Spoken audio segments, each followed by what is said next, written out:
To reset the trip meter in the Skoda Fabia, first we'll need to turn on the ignition or turn on the engine. And then you have several types of trip meters here. First of all, this one is a separate trip meter.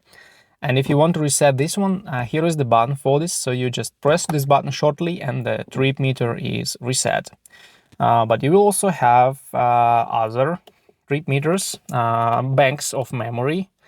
Here, for example, this one, there are 3 banks of memories in this trip meter.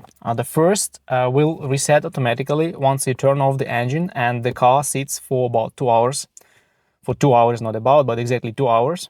And after that, this trip meter will reset once you start the car and start driving. So when you start the car, it will still show 11 kilometers, for example. And when you start driving, this trip meter will reset automatically. So the first memory bank. To choose the second bank, to see what you have in the second bank, here is the button on this stalk. You press this button once, and now you have the second bank. And the second bank will not reset on its own. I believe up to 999 kilometers it can hold.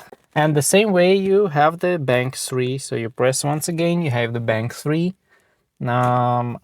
Here you will also have 3 digits, I believe. So here are 3 banks, and you can reset all of them manually by choosing this bank that you want to reset and then pressing this button, holding it. For example, here we have bank 2, 120 kilometers, and now I just press this button, the button on the stalk, on the bottom of the stalk, and hold it, and the trip meter is reset. And the same with the bank 3 and bank 1. You can also reset manually, but it will reset automatically anyway, whatever you do.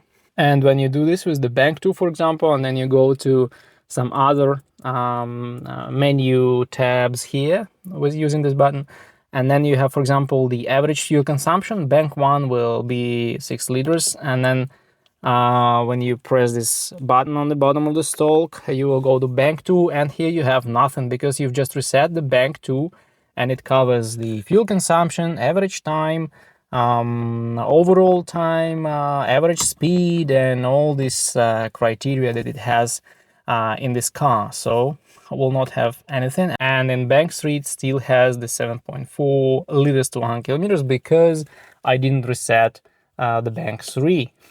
So this is how it works. A little bit complicated, but when you understand how to use it, that's quite a good thing.